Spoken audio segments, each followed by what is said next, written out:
non seulement on nous amène tranquillement à la Troisième Guerre mondiale, mais on essaie de nous faire croire que nous sommes dans une position défensive et que nous ne la voulons pas, et qu'elle nous est imposée par l'Iran, Poutine même, qu'on diabolise de plus en plus, alors qu'il est pareil, les Russes ne sont jamais que dans une position défensive. Gorbatchev a eu la naïveté de dire aux Américains, on va arrêter l'URSS, on va se réconcilier, on va être copains-copains. Les Américains lui ont dit oui, ils ont essayé de détruire la Russie de A à Z, de la spolier, de la ruiner intégralement par la stratégie des oligarques, qui étaient tous orthodoxes, comme vous le savez. Bah bon, c'est une petite remarque. Effectivement, il ne faut pas oublier que sous Elstine, qui est la continuation effectivement de ce dépeçage et de cette tentative de destruction de la Russie, l'espérance de vie en Russie était descendue à 52 ans, je crois. Enfin, il faut voir ce que ça a été, l'effondrement de la Russie, et les Russes ont bien compris. C'est pour ça que Poutine, avant de faire détester par le peuple russe Poutine, il faudra en faire beaucoup, parce que les Russes savent en gros ce qu'était la Russie avant Poutine, et malgré tout ce qu'on peut dire sur Poutine, ce qu'elle est aujourd'hui. Voilà, c'est évident. Mais en ce moment, on a des journalistes qui sont à peu près aussi honnêtes sur la Russie que sur la Syrie, nous expliquer que Poutine a volé les élections, alors que tous les sondages le donnaient gagnant, et même il a gagné en perdant pas mal de voix, parce qu'il y a l'illusion du pouvoir, mais bien que sa victoire soit incontestable par les sondages, on essaie de nous faire croire que c'est un dictateur, qu'il a volé le pouvoir en Russie. Alors que ceux qui nous disent ça, si vous vous rappelez bien, notamment des 2 quinquennats de George Bush, on sait qu'il a volé les deux élections. Hein. On le sait. Je veux dire, la première fois, c'est Al Gore qui avait gagné. Al Gore a simplement cessé de protester. Et on sait à chaque fois qu'avec l'entrée des machines électroniques qui, au dernier moment, font basculer le scrutin par la Floride au dernier moment, on joue ces 2 petits pourcents. Donc c'est toujours cette obscénité. On a le système sans doute le moins démocratique du monde, qui s'appelle les États-Unis d'Amérique, qui donne en permanence des leçons, non seulement d'ailleurs au monde arabe, mais même au monde russe, qui sont nos voisins européens. Tout ça pourquoi? Pour insoumission. Parce que, en gros, pourquoi Poutine se fait emmerder en ce moment? Parce qu'il n'a pas laissé faire sur la Syrie, tout simplement. Donc c'est un ignoble dictateur qui a volé les élections. Et tous les journalistes français servent d'écho à tout ça. Ça veut dire qu'on est quand même dans une situation assez grave, parce que on est dans une situation où les gens qui ont le pouvoir sur le monde ont envie et besoin de faire la guerre pour se sauver eux-mêmes. Et ils sont relayés par des gens qui normalement sont des diseurs de vérité et des critiques, qui sont tous des menteurs à leur service. C'est pour ça que c'est très compliqué, parce que effectivement ça réunit quand même pas mal de conditions pour que cette guerre soit possible, effectivement. Et n'oublions pas que si on continue tel qu'on est, non seulement cette guerre se fera, mais on vous dira en France qu'il faut que nous nous engagions beaucoup plus que pour l'Afghanistan. On aimerait bien savoir ce qu'on fait en Afghanistan d'ailleurs, pour sauver Israël qui sera menacé soi-disant par l'Iran. Et la France sera engagée militairement aux côtés du monde du bien, effectivement, contre le monde du mal. Et nous serons obligés d'aller mourir pour pacifier Téhéran, et en réalité pour sauver les prédateurs bancaires qui ont trahi la France, détruit nos acquis sociaux, à travers l'Union européenne, foutu à peu près toute la prospérité européenne en l'air, car je rappelle que la zone euro est la zone qui a le taux de croissance le plus faible du monde développé. On est même rentré en réalité en décroissance depuis déjà 2-3 ans, on nous ment là-dessus, parce que le système tel qu'il est, c'est une question d'économie qu'il faut développer, ne peut pas admettre, puisque c'est dans une logique de la dette, la croissance négative est un signe inacceptable pour l'économie telle qu'elle est, puisque c'est comme la physique du Big Bang, si ça cesse de grandir, ça s'écroule. La croissance zéro est déjà synonyme de faillite dans une logique d'argent-dette. Hein. C'est pour ça qu'on n'arrive jamais à dire qu'on est dans une croissance, on ne peut même pas dire, on arrive à dire qu'on est dans une croissance 0,1, mais d'admettre qu'on est déjà en décroissance et en récession, c'est admettre que le système est mort. Hein, en gros, parce qu'il ne peut pas fonctionner même stable. Et donc on est pris dans tout ça, et on peut être inquiet, parce qu'effectivement, les gens qui sont à la tête de nos pays, en Europe et en Occident, sont des gens qui sont totalement responsables de la crise, qui se sont soumis à un système de mensonges, d'exploitation, de spoliation, qui est le système bancaire mondial, et qui ont besoin, pour ne pas être chassés et identifiés comme les responsables, je le redis, qui ont besoin, pour essayer finalement de ne pas perdre la partie, de créer un grand chaos. Et ce chaos peut être la Troisième Guerre mondiale. Et là vient s'ajouter encore quelque chose, c'est que qui aggrave encore cette situation, c'est que selon certains théoriciens, notamment sionistes, il faut comprendre que si on prend Israël, qui est quand même très partie prenante dans tout ça, hein, on voit bien qu'on fera la guerre pour l'Iran, pour Israël, d'ailleurs Qui reproche à l'Iran de vouloir la bombe? Israël. Personne n'en a rien à foutre. Voilà. Donc il faut bien comprendre que nous sommes face à un petit pays qui s'appelle Israël, qui est un pays, il faut le dire, artificiel, qui a été créé par l'ONU,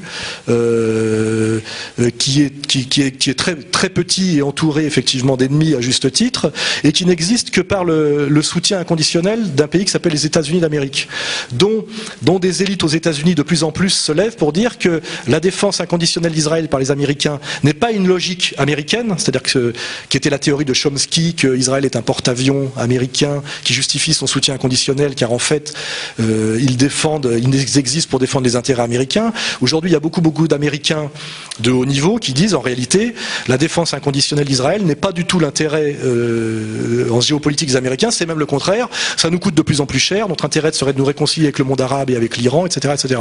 Ce qui veut dire que les gens qui pensent l'avenir d'Israël, qui sont tous sauf des imbéciles, savent qu'ils sont un tout petit pays très fragile qui n'existe que par le soutien inconditionnel des États-Unis, et que s'ils perdent les États-Unis, parce qu'il y a une colère populaire aux États-Unis qui monte et qui identifie des choses qui sont convergentes, c'est-à-dire ce qu'ils appellent les 1% contre les 99% qui est le pouvoir de Wall Street, et qu'ils appellent aussi en politique étrangère le soutien inexplicable et injustifiable, inconditionnel d'Israël par les États-Unis et ce que ça leur coûte. Et ces deux choses convergent, puisque à la fois Wall Street et la politique étrangère américaine convergent par leur sionisme qu'on peut définir de plusieurs façons, mais on voit bien qu'il y a une convergence entre qui tient Wall Street et qui tient le Congrès, Congrès d'ailleurs acheté par l'argent, par la fausse monnaie de Wall Street. Tout ça se forme une espèce de boucle assez cohérente. Donc les gens qui ont le souci du destin d'Israël se disent que si Israël perd le soutien des États-Unis, parce que le peuple américain se révoltera et demandera que les Américains défendent les intérêts américains bien compris et redeviennent un peu, je dirais, isolationnistes, et bien à ce moment-là, Israël ne peut pas se défendre par lui-même. Et ils ont donc besoin d'arriver à leur projet final, qui a toujours été leur projet, qui est le Grand Israël. Et en fait, on se rend bien compte, si on regarde l'histoire, qu'Israël a toujours existé par des guerres présentées comme des guerres défensives. C'est le principe d'ailleurs de toutes les stratégies de guerre démocratique, c'est que les guerres démocratiques sont toujours faites au nom pour le bien et pour se défendre.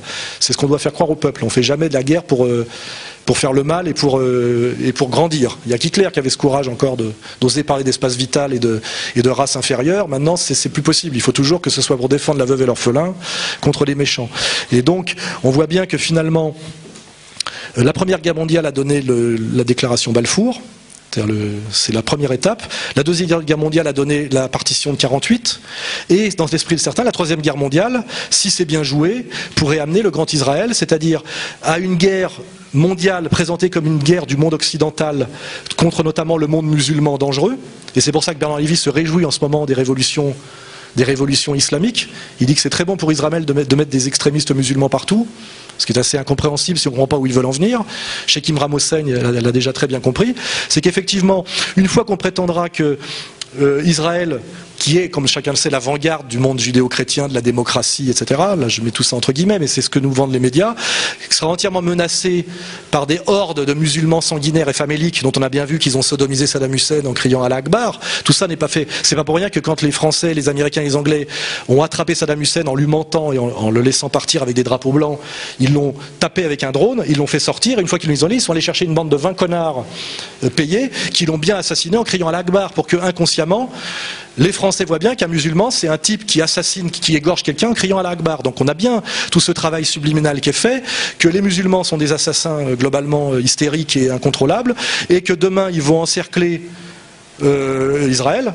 Ce qui est marrant d'ailleurs, c'est que la Syrie, qui est un pays bassiste et laïque, on fait tout pour y mettre des fondamentalistes musulmans au pouvoir, comme en Libye, alors que c'est contraire à nos intérêts si on croit à l'histoire officielle, mais qu'on fait tout pour que ça arrive, et que d'un seul coup Bernard Lévy dit que c'est très bon pour Israël, même à la journaliste qui comprend rien, qui est pourtant de la même communauté, tu dis, je connais bien le sujet, c'est très bon pour Israël, et Caroline Fourest, d'un seul coup, qui est quand même celle qui pourfend Tariq Ramadan depuis 10 ans et qui est payée pour ça, par les mêmes, vous dit non, il faut soutenir l'islamisation de la Libye, qui était aussi un pays laïque, qui protégeait les droits des femmes, etc. etc. Et on voit que finalement, que notre ami Bernard Lévy et Caroline Fourest se sont battus pour l'instauration de la charia dans des pays qui étaient des pays qui ne posaient aucun problème sur le plan justement de leur adhésion à notre modernité, on va dire. Hein. Il suffit de lire le petit livre vert de Kadhafi, etc. Donc on a une situation qui est absurde, sauf si on comprend qu'il y a la volonté pour un pays qui ne fait que des guerres défensives, soi-disant,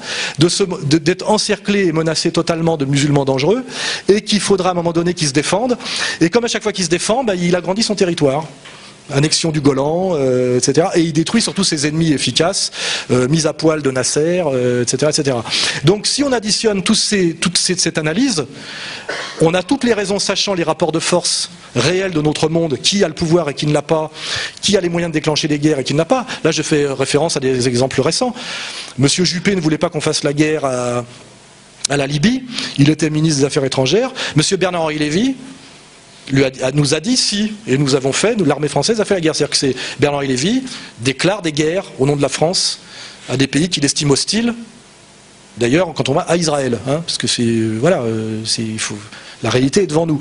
Donc, pour toutes ces raisons dites, les Russes qui ne veulent pas, à un moment donné, laisser les Américains aller plus loin.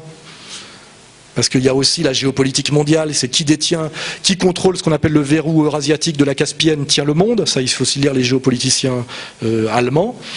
Donc les Russes ne peuvent pas laisser les Américains aller au-delà d'une certaine limite et reprendre pied dans cet endroit stratégique. Les Chinois n'y ont pas trop intérêt non plus, et ils ne pèsent pas rien du tout.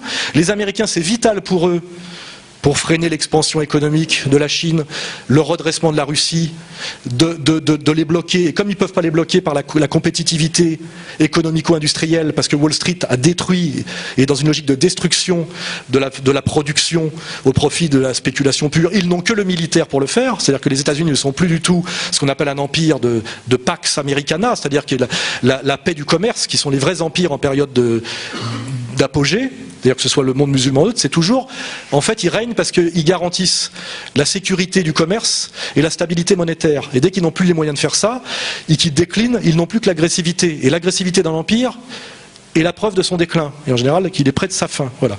C'est pour ça qu'il y a des gens aux États-Unis, je dis, qui sont pour l'atterrissage en douceur, c'est-à-dire que l'Amérique redevienne une puissance régionale et devienne ce qu'est l'Angleterre aujourd'hui.